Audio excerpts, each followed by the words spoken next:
And welcome back, everybody. This is James Bellini with Cover One. My co-host Ryan Chadwick's here with a very special guest. Chadwick, go ahead and introduce him. This is the Central Bobcats head football coach, Mark Smith, in his inaugural season with the Bobcats. Coach, how are you doing today? Doing great. Thanks for having me. It's a great summer day. We had some nice cool weather this morning for the workout. So and come visit with you guys a little bit. Always love an opportunity to talk about the Bobcats. And you just mentioned it. It's summertime, right? We're at the point of the summer where we're past that halfway point, and we're getting closer and closer to the start of training camp, or I guess was the old school two-a-days. You know what I mean? But just go ahead and get right into it, Coach. Like you're new to the city, you're new to the program, but you've been here long enough now to where you can start to see something take shape a little bit, right? So just take me through some of the summer program. It's been a great summer. We just finished week 5, so the UIL allows you 6 weeks to work your guys out in the summertime, and we just finished week 5 today. And one more week next week, and then I give the players the week off after that, and we start training camp on August the 5th. But, you know, there's been some different rules that have changed since the last time I was in high school football, and now with the ability to coach fundamentals and skills and drills and football skill development in the summertime, you know, we've just continued right with our progression from the spring. And without doing spring ball, so we kind of got started there and started implementing offense, defense, kicking game, those things, and we've continued that on through the summer. So through 5 weeks, we've just seen a tremendous amount of growth and development within our players and the understanding of our schemes and what we're going to be doing in the fall. That rule change has been a real game changer for us, and so the participation's been great. We've had over 200 guys out there every day in the course of this summer, and the guys just come with a great work habits. You know, they're ready to work. They love doing the things to be the best football players that they can be, and the investment that they've made has been tremendous, and we're seeing that in all levels. I've got, you know, incoming 7th graders as well in this program, so their progression starts out a little bit different than an older player, but the development from week 1 to now has been tremendous. And then, you know, we're just zoning in, ready right now with the bullseye is on August 5th, and it'll be here quickly. And the summers just kind of shrink everything down. You know, it's just, you know, every day is a critical day. I tell the guys it's the most important day in the history of San Angelo Central football is today, and we got to make the most of it. This city deserves a winner, and we're going to give them one to be proud of. All right, Coach. Well, let's get into that just a little bit more with that rule change. Now, there wasn't the typical San Angelo Central spring ball this year with the spring game and everything, but you talk about how instrumental that rule change is just to getting the guys ready for the summer. But for the people who don't know out there, like, what is that difference? So previously, you would be able to run a 6-week summer program, same time frame, but you were limited to strength and conditioning only, a weight room workout, and then a portion you could come out on the field, but they had to be non-sport specific drills, you know, whether you're running or change of direction or plyometrics, but they couldn't be sport specific. So several years ago, the UIL changed that rule and said now you can coach sport-specific drills and fundamentals within your summer program. You're limited to 2 hours a week of doing that. And so some people choose to do that all in one day. Some people space it out and take a little bit of time every day. And so that's up to each individual school. But, you know, we're doing everything from individual fundamentals to group work where we're doing inside drill and Pascal 7-on-7. And we go 11-on-11. We wear soft shell helmets and mouthpieces and no pads, but we line up and we get after it. And I think it's a great instrument and tool to teach. I think football, you know, at its fundamental basis without pads is a great way to teach. It teaches players to use their hands, to be able to lock out and to extend. And I think it's a great foundational teaching element, you know, to teach the game. So, you know, in previous years, you weren't allowed to do that. Now you are. So that's what's allowed us to continue with our progression where we left off in the spring. We didn't have spring football, and the main reason for that was staffing. There's a lot of turnover within our staff. I made a lot of changes on both sides of the ball, and in order to get the coaches here, you know, some of them I was able to get here right away, and a lot of them have gotten here this summer. And so without that full staff in place in the spring, I just felt like it was best to hold off on spring football and invest, you know, in some more strength and conditioning during that spring period, and then implement our offense, defense, and kicking game a little bit more heavy in the summer since you're allowed to do that. James, do you have anything for Coach? Yeah, I do. Can you talk about some of the staff you brought in? Did you bring anybody from Oklahoma? No one came from Oklahoma. You don't want nobody from Texas, right? Oh yeah, they're all from Texas. Yeah, these guys. It's a state certification issue too. You got to be certified to teach in the state of Texas. There's a lot of great coaches in the state of Oklahoma. I've enjoyed, coached twice now at the University of Oklahoma. Good people. My son was born there the first time we were there. His birthday's today. Just turned 16 today. All right, I know. There I know. we go. He's but he's held off on getting his driver's license. He's a little bummed out because his permit was from another state. When you move to Texas, you have to carry your driver's permit for 6 months. So I know. So we got him here spring break and got him that permit immediately, but it won't be until October that he gets that real license. So keep him out so of he's trouble. the roads are safe at least for a few more months. But That's why you came to Texas. That's you want right. to keep them off the roads. Yeah, All that's right. But we've just the staff has been wonderful. Hired Wes Cope as our offensive coordinator, and Wes and I have had a long relationship, and it's very well documented. My feelings about him. I think that the biggest quality that attracted me to Wes is from seeing him, is I've seen him win a lot of different ways. I wanted coordinators on both sides of the ball that weren't married to one particular scheme or one structure of lining up on defense. Guys that had experience winning different ways, and I think the high school game really points itself to that, because you're not recruiting players to come to your school. You have who walks into your building, and you've got to be able to fit a scheme to fit the players that you have. So we've got great players and great talent, I think, on both sides of the ball. And then with Wes Cope, and I hired his brother Destry Cope as my defensive coordinator. And Wes has been a head high school coach before, was most recently a longtime offensive coordinator at Keller High School, and I went against him many times. Tried to hire him, as a matter of fact, when at my last high school job, and couldn't get him, but I got him now. And his brother Destry was a longtime defensive coordinator in the Houston area, and both of them, it's just been a really tremendous. I like the friction that it creates, and brothers wanting to compete against one another, but I also like the connection and the bond and the complementary football that it will lead to. I feel like that, there's a formula for winning every game, and what it may look different from week to week. So I think when you have coordinators that are like-minded and on the same page, and we may be ripping on offense one week and struggling on defense, and then the complementary nature that it's required to find the right formula to win that game, or vice versa. Football is funny. You may win one 63-62, and the next week you may have to win it 13-10. That's just this game. And so I really believe in complementary football and kind of being able to play off how the game is going. And I think having those two guys, veteran, experienced guys in those positions, will really benefit this team. We brought a lot of other young coaches in as well, along with that. Roy Garcia is another veteran, came in as our special teams coordinator and offensive line coach, and he's our assistant head coach. And Roy and I have a 28-year relationship. He's been a head coach at El Paso Socorro and a longtime offensive coordinator as well. Got lots of guys with coordinating experience on the staff that may not be coordinating now, but they've done it for years. And I think that's a great asset, when you have a room full of men that are putting together a game plan on offense and defense and kicking game, that you've got a lot of great views on how to do it. So the coaching aspect is, I feel tremendous about. The player and the buy-in, I feel tremendous about. I'm excited. I'm ready to get it kicked off. There's a lot to do between now and then, but I'm excited for August 5th. Mm-hmm. Now let's just get into last season a little bit. Of course, you weren't here, but it was a program that was in almost every game, but it's almost like they could never take that next step to finally finish a game. Now, that can be demoralizing for the boys just across the board. How have you kind of reignited the fire? Because you said that the attendance has been great. They've been working hard.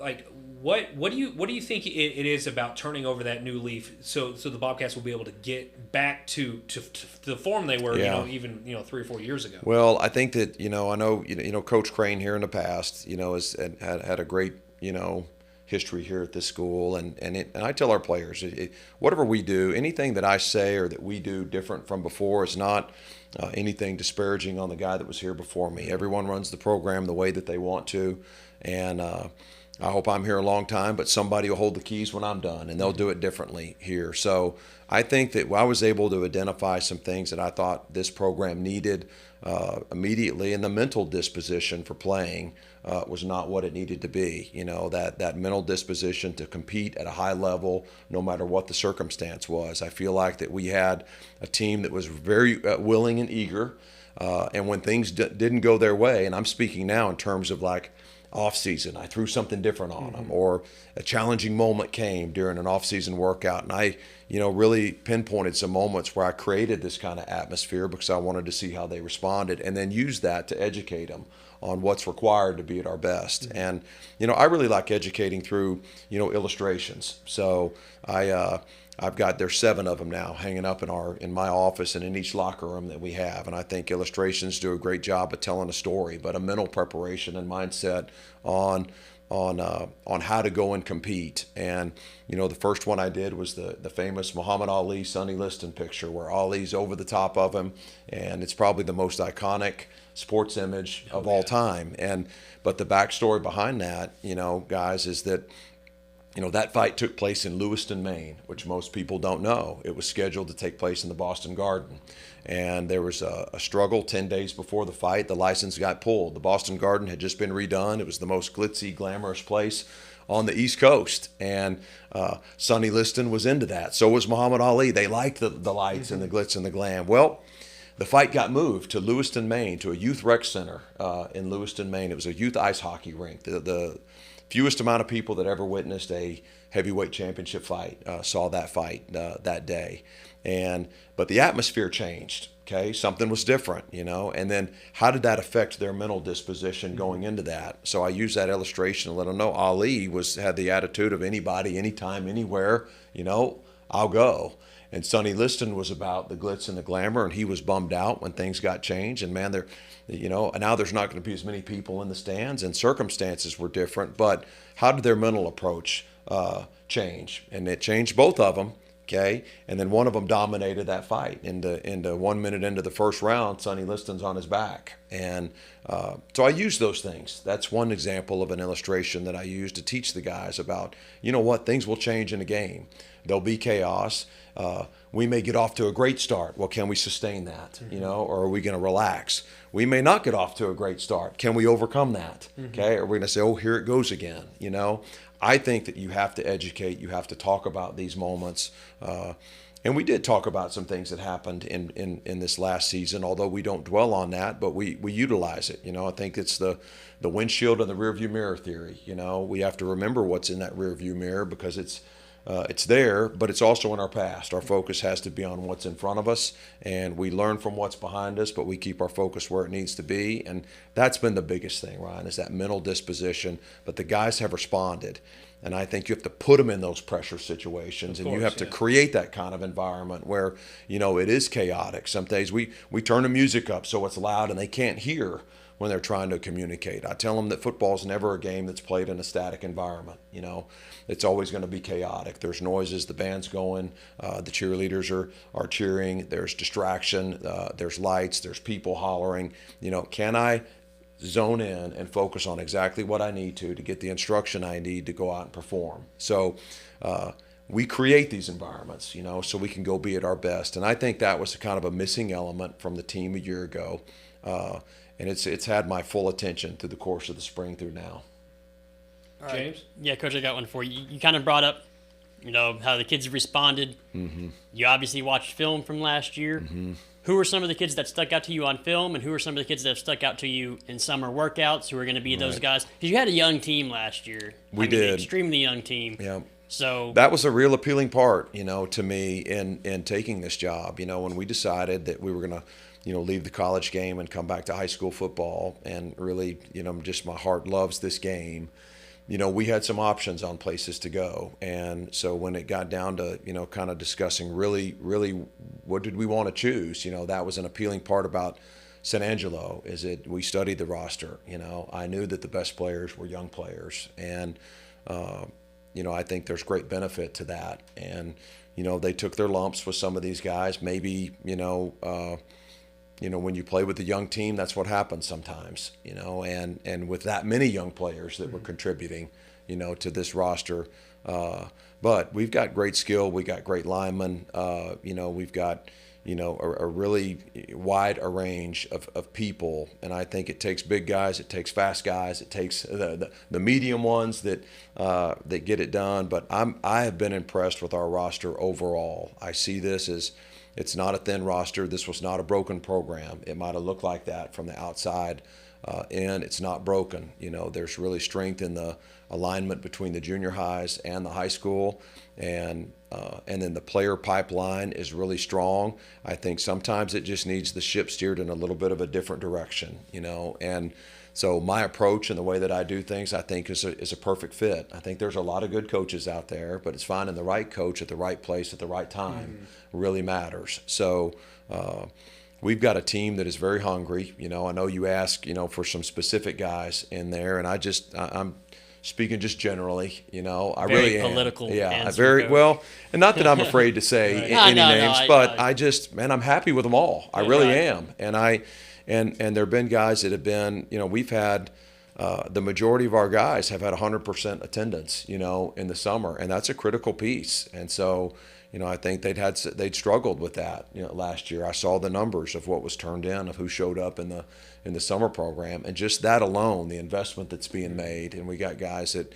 they wake up every morning and they're ready to go to work. They know what's at stake and the importance of training and getting the right habits that I need to be, at my best. And, we've got a great season ahead of us, a challenging schedule, and, but we're up for it, and I fully believe this team, it won't surprise me, but I think it will surprise people, when this team has a great deal of success this fall. Right. That was one thing I said last year was because the Little South couldn't return so many good players. As far as Friendship had the Hutchinson brothers, and Marcus Davila from Legacy was a D1 quarterback, and Central just graduated all those guys. I kind of said it was like the Teen Titans taking on the Justice League. I don't know if you get that. Yeah, I do. I get your analogy. You're young and you're inexperienced. You're going against these guys who have all this experience. And you put up a lot of points last year, and it didn't really reflect on the scoreboard, but that had to all be kind of encouraging. It did. This team could score. It struggled on defense, and I've identified some things why, with that. I think that, defensively here, I feel like that Coach Martin had one arm tied behind his back, and I've talked about our staff with that. I feel like that, we were this was a very aggressive offensive football team, and, I talked earlier about a formula for winning and complementary football, and I know from watching every game there was game control that Central had in two other games, complete game control that they lost. I think that they stayed too aggressive offensively and allowed teams when we weren't playing good defense to come back.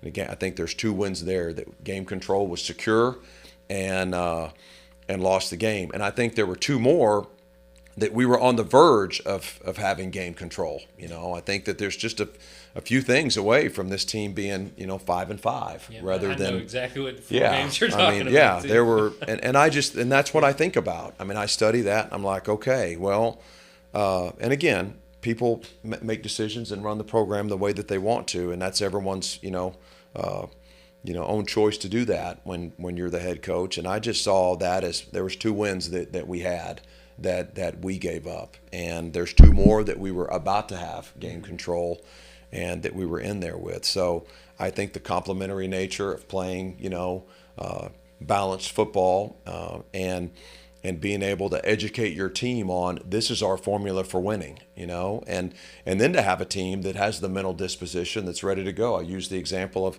and if you got to win one, 63-62, that score to take that lead, and then that stop.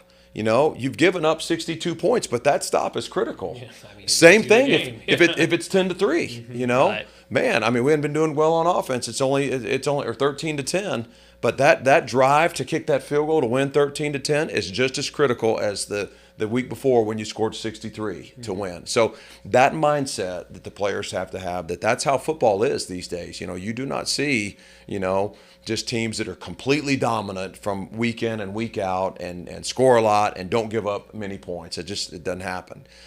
Teams are good, they're skilled, they're athletic, they're well coached, and you've got to find that right formula, each week for what it looks like to win. Now, we spoke a little bit on District 2-6A, just a little bit, but let's get into what your thoughts are on it this coming year, right? So we got a couple of schools who have graduated, a bunch of their top players, mainly Odessa High. They lost a commit to Oklahoma, actually, Davia is now at Purdue, and of course the Hutchison brothers are gone. James, is one of them still there? I don't know if one of them still is or not. The quarterback isn't there anymore. Yeah, the quarterback graduated. And right. One of their receivers, one of their big-time receivers, I think Leighton Stone, I think he's gone too. Yeah, and of course, like he was a real special player. And then, of course, Odessa Permian was another really young team last year that I feel like overperformed what their ceiling was. But you don't have to talk bad about Permian just because you hate Permian, Chadwick. I mean, it's all right. Permian is a rival for a reason, and I'll just leave it at that. But going into this year, what is your message to your guys? Because I know that coaches are never going to say we have this one particular opponent circled, But like, what is your message to the guys saying, hey, we are not that far off. Like, we can take that step. Like, there is no reason why we can't be in the playoff or district championship conversation. I completely agree with you, and I have said that to this team that that's what I envision. And then.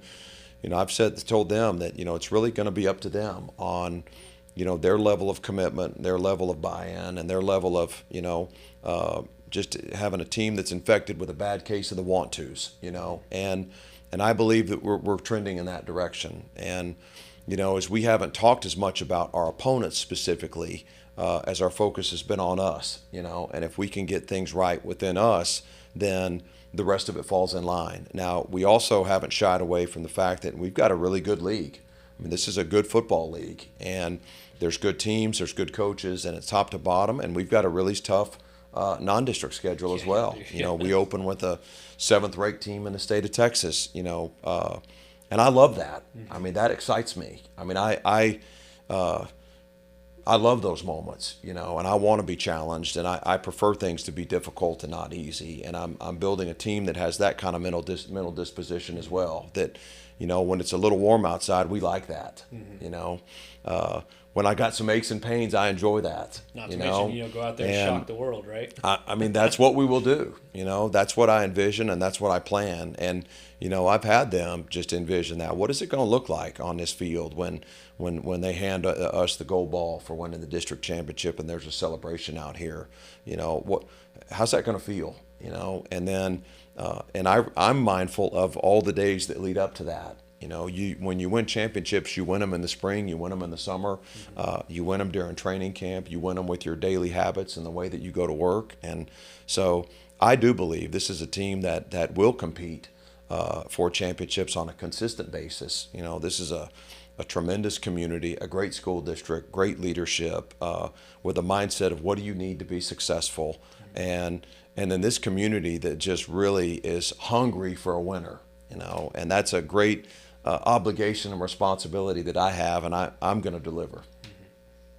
I'll love to hear it, Coach. Yeah. You got anything else, James? I do not. I think I think that was a good little talk. Right.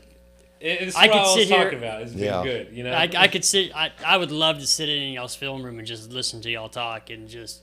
I think that there's so much knowledge in there. That would be. It's a lot of fun, and I talked to the staff about that this week, and we aren't short on time. We don't need to cut. Oh no, we're fine. So we're doing some things where I've got each coach presenting right now, on their EDDs. We call them everyday drills. What is it that at each position that fundamentally, and in our offense that we're running and our defense, what are each position need to be able to be fundamentally proficient at? So our coaches are presenting those things to the staff right now, in presentations and going over it. And I just think that moments like that are so good in a coach's development. I remember, 24 seasons into it now, the 2 years I spent at Colorado were probably the most growth that I've had as a coach, and it was because of the way our head coach structured it. His name was Carl Durrell, and just an amazing man, amazing football coach, and we would come in after practice every day, and we watched everything that we did good on good. If it was offense versus defense, we watched together as a full staff. Now, everywhere else I'd been, man, you're right separate in your rooms, and offense is here and defense is here, and you're getting right into it. But he took the time to meet, and we did that every day. And it's the head coach holding the clicker, and he's going, and he's asking guys around the room, hey, Ryan, about your running backs, on this particular play and this, what was he thinking here? And at first I was my mindset was, man, he's trying to catch me, when I'm doing something, wrong, or my guys made a mistake, and I might be quick to be defensive of like, no, yeah. He was thinking this, but that's not the point of what he was doing. And I realized it, early on, is that what an opportunity for me to sit and listen. And he may ask, Danny Langsdorf, the quarterback coach there, Danny, what was the quarterback reading here? And I'm sitting in the room and I'm thinking, and this get every position, and I'm learning a ton of football from different perspectives, and just hearing it. For 2 years of doing this around him, sometimes you can get in your own little shell and we have a great amount of responsibility in our position groups, and I got to make sure my stuff is good. But to really grow, you've got to get outside of that. And Carl created an atmosphere there at Colorado where it really lent itself to professional growth with coaches. And so I shared that story with my staff. I said, we're going to do this, and go around, and we're going to listen to one another. And if I'm coaching linebackers and the running back coach is talking about an angle he takes out of the backfield on a pass route, that helps me as a linebacker coach. Now I know, what the angle this running back is taking, how he might try to set me up on this Texas route to come back in. We all grow. Mm-hmm. So I think that, that's a big part about team development, is also coaching development. And, when you've got coaches that are invested in that process, and I got a group of guys, they're up there now. They're up there all the time. This staff is tremendous. It's the summertime, but also, they all carry that responsibility of, we got to get this team ready to go. And they want to be nowhere else but right there, working and getting better. So I'm grateful to be here. Love the staff that I'm around, the players that I'm around, this community, you guys hanging out, a place that cares and wants to talk about football, So I'm grateful. Appreciate it. Oh, yeah. Coach, come Yeah, on, man. seriously. Make me blush over here. You want me to keep going? Yeah. Absolutely. Keep going. Keep complimenting. No, it's one of those things Yeah. where you think you know a lot about football, and then you go in and you talk to all these other guys who are different position groups or just different coaches who have seen different stuff, and then you leave with just like, man, I really didn't know that much about football. We're lifelong learners, No